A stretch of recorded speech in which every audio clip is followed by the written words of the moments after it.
വേഗം പോരട്ടോ. ഈ വെയിൽ ചൂടാകുമ്പോഴത്തേന് പോയെങ്കിലേ നമുക്ക് ആ 2 കല്യാണം കൂടാൻ പറ്റുള്ളൂ. ആയിക്കോട്ടെ ആയിക്കോട്ടെ, വെയിൽ ചൂടാകുമ്പോഴേക്ക് പോ. ആ സുകേഷേ, ചൂടൊക്കെ അല്ലേ, നല്ല മോരുവെള്ളമുണ്ട്, കുടിച്ചിട്ട് പോവാ. അല്ലടാ, ഞങ്ങൾക്ക് 2 പരിപാടി ഉണ്ട്. വെയിൽ ചൂടാകുമ്പോഴത്തേനെ പരിപാടി കഴിഞ്ഞ് പോരാ. ആ ആയിക്കോട്ടെ. സുകേഷ് തിരിഞ്ഞതാണല്ലോ. ഈ ശശിയേട്ടനെ വിളിക്കാത്തോണ്ട് കോംപ്ലക്സ് ആയോ? ഏയ്, എന്തായാലും ഒന്ന് വിളിച്ചു നോക്കാം.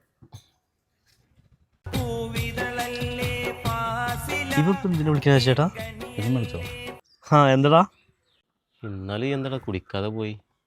ഞങ്ങൾ ഈ കല്യാണത്തിന് പോടാ, തിരക്ക് പിടിച്ച് പോവാണേ, അതാ കുടിക്കാതെ പോയത് കേട്ടോ.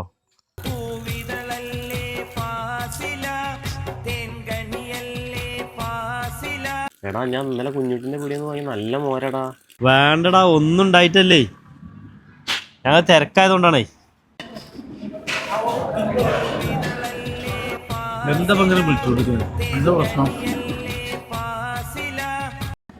ഹലോ, ഞാൻ കല്യാണപ്പുരയിൽ ഭക്ഷണം കഴിച്ചു കൊടുക്കണേ, എന്താണ് പ്രശ്നം? ഈ ശശിയേട്ടൻ എന്നോട് എന്തെങ്കിലും പറഞ്ഞോ? ഒന്നും ഉണ്ടായിട്ടില്ലടാ, വേണ്ടാൻ്റെ ഞങ്ങൾ തിരക്ക് പിടിച്ച് പോന്നാണേ. 2-3 കല്യാണം അതുകൊണ്ട് പോന്നാണ്. എന്നാ ശരി എന്നാ.